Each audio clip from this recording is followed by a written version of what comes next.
What is the role of historically colonized populations upon assimilation to the United States? I'll explore this question through a cross-examination of two indicative sources: 1954 independent film Salt of the Earth, directed by Herbert Biberman and written by Michael Wilson, and 1885 historical fiction The Squatter and the Dawn, written by Amparo Ruiz de Burton.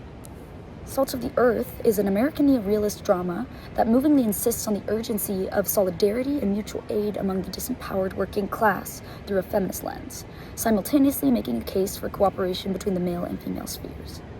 The film is set in a rural New Mexican county, and it follows the course of a labor strike against an exploitative mining company, organized by a community of Mexican-American unionizers and their families.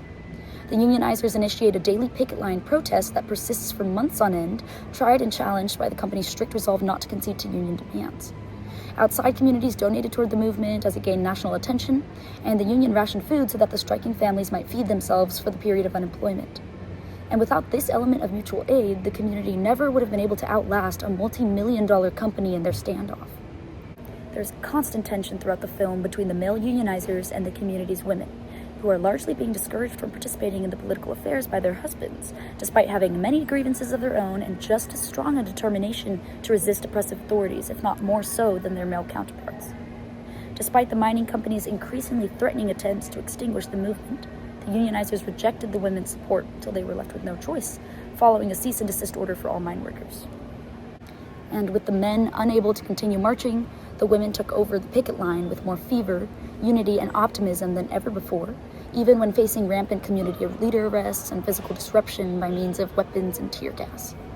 In this way, the film warns against infighting among the working class, because it is only when the entirety of the community unites, male and female, that the strike ultimately prevails against a heavily equipped and powerful entity. There is a need for mass realization that there exists a common enemy in those authoritative institutions that control us, and a mass recognition that those authorities will manipulate and propagate the disempowered to divide them amongst themselves, whether that looks like a war between the sexes, a racialized war, a partisan war.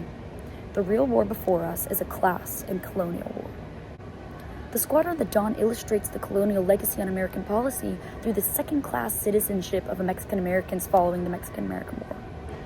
The Mexicans already residing in California at the end of the war were granted American citizenship through the Treaty of Guadalupe Hidalgo, but this legal designation proved to mean very little to the American government. These Mexican Americans were subject to squatters' rights, in which their land ownership titles would be rejected by the federal government despite them having possessed the land for decades, and they'd be transferred to American settlers, or squatters, seeking to seize the dispossessed territories. Just as in The Squatter and the Dawn, there's an emphasis in Salt of the Earth on the fact that the local police are in cooperation with the mining company, instead of protecting the community suffering from safety violations. All the discrimination faced in both sources was completely legal and backed by authorities, demonstrating this second-class citizenship of the Mexican-American population as they experienced disadvantages on paper with no explicable basis other than the Anglo agenda to keep the colonized populations in a lower socioeconomic class, subservient by necessity to the exploitative economic structure of the country. Though the main Mexican-American family in The Squatter and the Dawn, the Alamars, are wealthy and in fact exploit the indigenous community for their labor on the ranch, it is their very prosperity that offends the Anglo-Americans and threatens the American government. Imagine, if the colonized populations become too prosperous, they would gain access to political spheres and legislate in their own interest, and in effect, make it more difficult for Americans to exploit the rest of their historically marginalized community.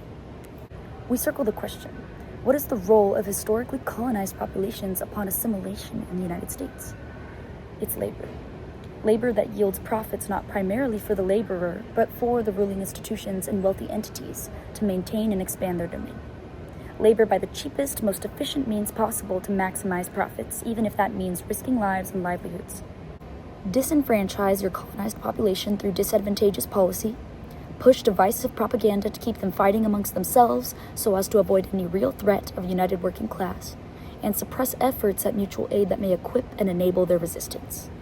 Those are the strategies being employed by imperialist powers, and, as Salt of the Earth exemplifies, it is only in numbers and in solidarity, especially during waves of low morale, that mass action can disrupt an exploitative economy and status quo.